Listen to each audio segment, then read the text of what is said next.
રણછોડજી મંદિર ડાકોર ગુજરાતમાં સૌને વહાલા કોઈ ભગવાન હોય તો એથી તેમનો કાનુડો. આ કાનુડાનું એક જ મંદિર છે જે ડાકોરમાં છે, જે ખેડા જિલ્લાના ઠાસર તાલુકામાં આવેલું છે. આ મંદિર ગુજરાત રાજ્યના વડોદરા શહેરથી 70 કિલોમીટર દૂર આવેલું છે. આ રણછોડજી મંદિર અને ડાકોર પાછળની એક કથા છે. ડાકોર કાંઠે ગુમતી નદી વહે છે.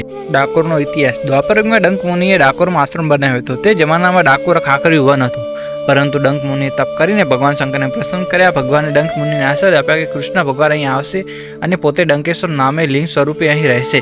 આજે પણ ગોમતી નદીના કિનારે ડંકેશ્વર મહાદેવ છે, જે તે બાબતની સાક્ષી પુરાવે છે.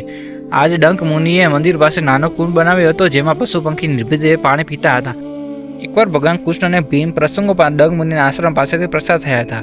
ત્યારે ભીમને તરસ લાગતા કુંડમાંથી પાણી પીધું અને ઝાડ નીચે વિશ્રામ કરવા બેઠો.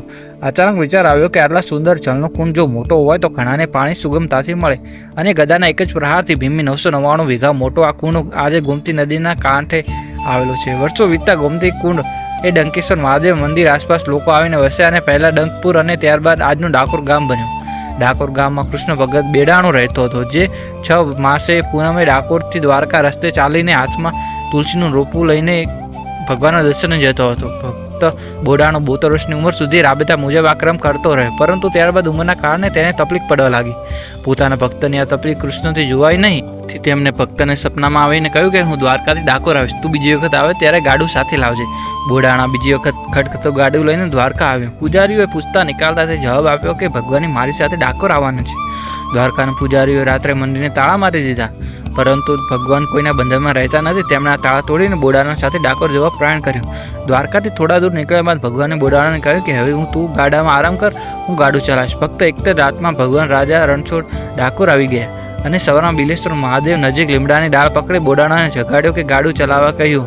ભગવાનના સ્પર્શથી લીમડાની ડાળ મીઠી થઈ ગઈ. ભગવાનને દ્વારકામાં ન જતા પાછળ આવી ગયેલા ગુગળીઓથી બચાવવા ભગવાનને મૂર્તિ તેને ગોમતી નદીમાં નાખી દીધી, પરંતુ પૂજારી તેમની સાથે આવેલા લોકોને તે મળી ગઈ. પરંતુ બોડાણાએ તેમને ખૂબ વિનંતી કરી અને તેના સપના વિશે પૂજારીને જણાવ્યું. ત્યારબાદ પૂજારીએ એવું કહ્યું કે મૂર્તિ ડાકોરમાં રાખવી હોય તો ભગવાનની મૂર્તિના વજન જેટલું સોનું મને આપવું પડશે. પરંતુ બોડાણો તો બહુ ગરીબ હતું.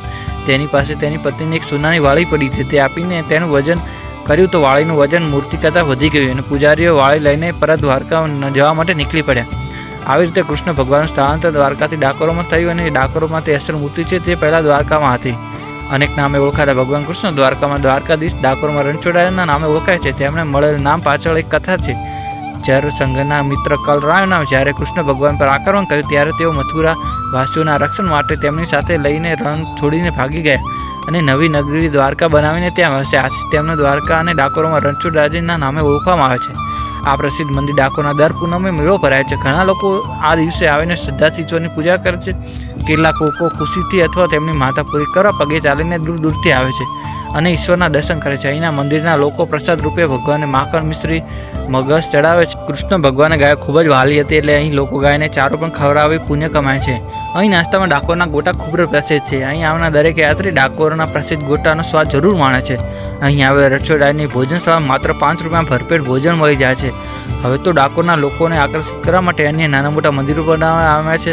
ભગવાન કૃષ્ણને બનાવેલી સોનાની દ્વારકા નગરી તો જળમગ્ન થઈ ગઈ, પરંતુ અહીં ધરતી પર કૃષ્ણ પ્રેમ અવિરત રહ્યો છે. ગુજરાતમાં દ્વારકા અને ડાકોર ખાતે આવેલા પ્રાચીન કૃષ્ણ મંદિરો ખૂબ જ પ્રસિદ્ધ છે. કહેવાય છે કે કંસના શસ્ત્ર જરાસંઘના મથુરામાં નગરીમાં પર થતા આક્રમણોથી જનતાને મુક્ત કરવા માટે ભગવાને સૌ નગરજનો સાથે કુશસ્થળીથી સ્થાનાંતર કર્યું હતું.